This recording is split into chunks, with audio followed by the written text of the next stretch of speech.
सियाहीदेवी शीतलाखेत आरक्षित वन क्षेत्र में आज हम लोग एक और फायर पट्टी का निर्माण करने जा रहे हैं। ये बहुत डेंस एरिया में हम लोग फायर पट्टी बना रहे हैं, जहाँ पे इससे 12 साल से आग नहीं लगी है और वन विभाग और जनता के सहयोग से इस फायर पट्टी का निर्माण हो रहा है।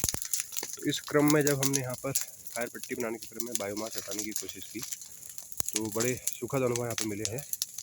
पिछले 12 साल से वन क्षेत्र आग से अछूता है, तो उसका फ़ायदा क्या मिला है। देखिए आप, इस तरह का बायोमास इकट्ठा है पूरा, लगभग चीड़ की पत्तियाँ दर पत्तियाँ, उसमें बाकी और मिक्स प्रजाति की पत्तियाँ भी हैं।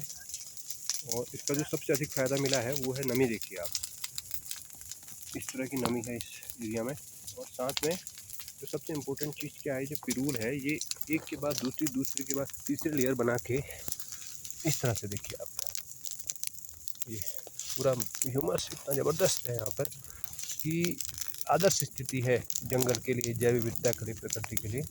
और इस तरह से केवल हाथ के सहारे देखिए आप, इतनी बढ़िया भुरभुरी उपजाऊ मिट्टी हमको मिल रही है, जो जंगल का जीवन का आधार है। क्योंकि मिट्टी अगर उच्च क्वालिटी की नहीं होगी तो उसमें उस गुणवत्ता की प्रजातियां नहीं आएंगी।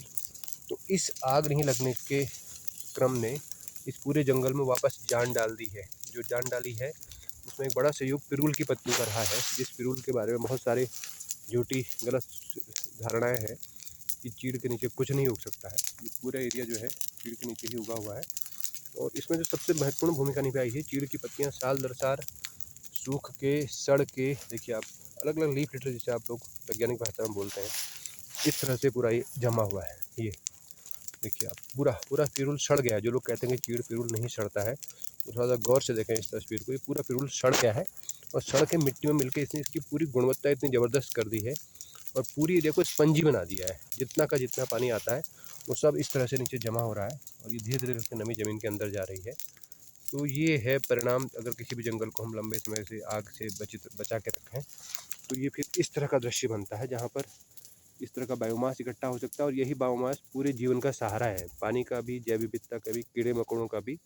और ये अल्टीमेटली फिर इंसान को फ़ायदा देता है। जो इंसान आज इस जंगलों की आग से असंपर्क है, उसको लगता है कि जंगल जल गए तो अगले साल पत्ते फिर आ जाएंगे।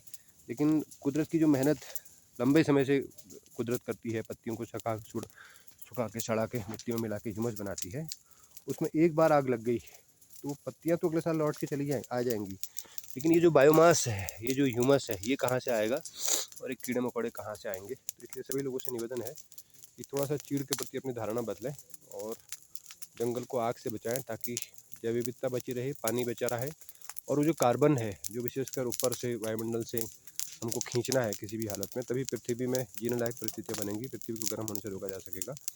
तो उस पृथ्वी को बचाना है, पृथ्वी पर जीवन को बचाना है, तो हमें जंगलों को किसी भी हालत में आग से सुरक्षित रखना है। बहुत बहुत धन्यवाद।